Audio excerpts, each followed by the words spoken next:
Coming up on Cultural Capital, we take a look at the newly zjuzjed Jackson's Lane Cultural Centre in Haringey. Thing of the Week is one of those slightly horrifying ones that you all like so much, and I review a new Australian film reclaiming the invisible figures of the country's early colonisation, The Drover's Wife.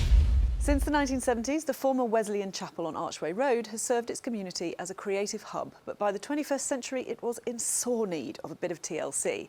Now it's reopened after a major refurbishment with a year-round programme and a focus on contemporary circus arts. We paid Jackson's Lane a visit. We've just recently reopened. We've been closed for nearly 2 years, partly due to the pandemic, partly through choice, because we received the funds to redevelop the building. So we're going to give you a little walkthrough of the new building.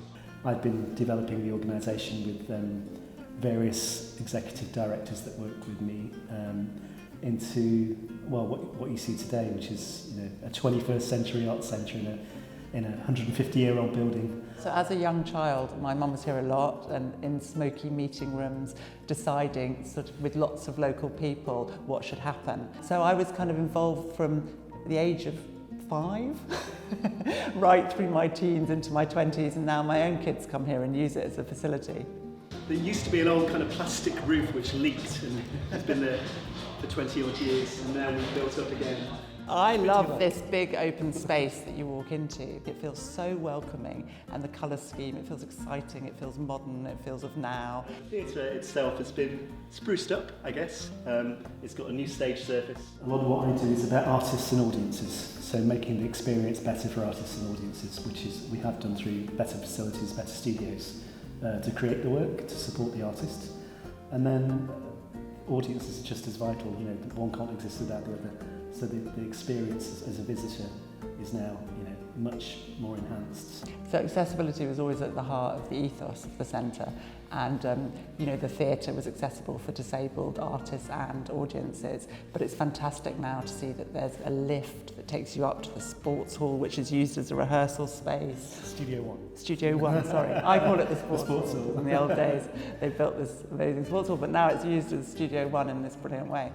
Between us, we've got some 40 odd years of experience of this, but I think the best thing about this is that we're sort of future-proofs now to keep going for another 40, 50 years, or hopefully longer.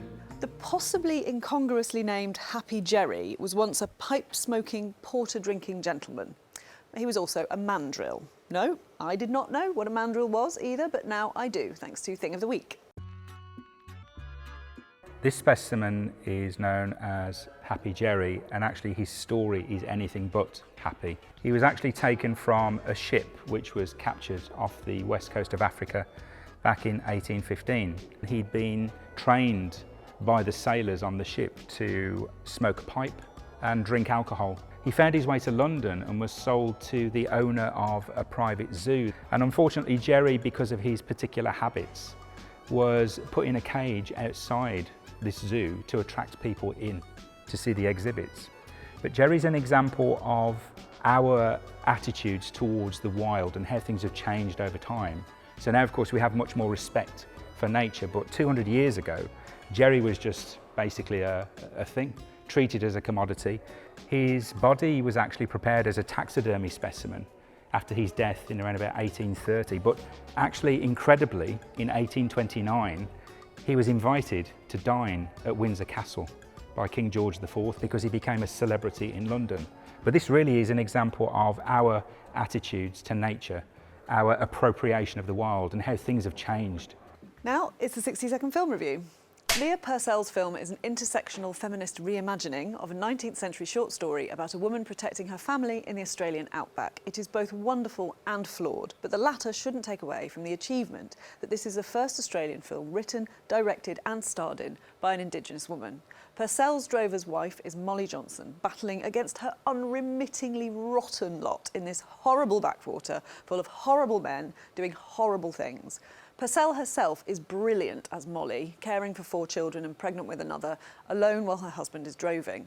As the story picks up pace and racial hate and violence close in, we find out more about both of them that suggests it might not be so terrible if he didn't reappear.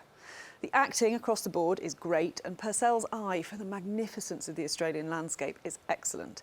Her script, on the other hand, doesn't always deem the audience bright enough to intuit the frankly obvious political commentary, and I sort of hate the overbearing score, which tips some really great moments into melodrama. But this is a really good story, and Purcell's Molly Johnson will stay with me for a long time. Thanks for watching Cultural Capital. For more great things to see and do in London, follow ES Culture on Instagram and the Evening Standard on TikTok. See you next week.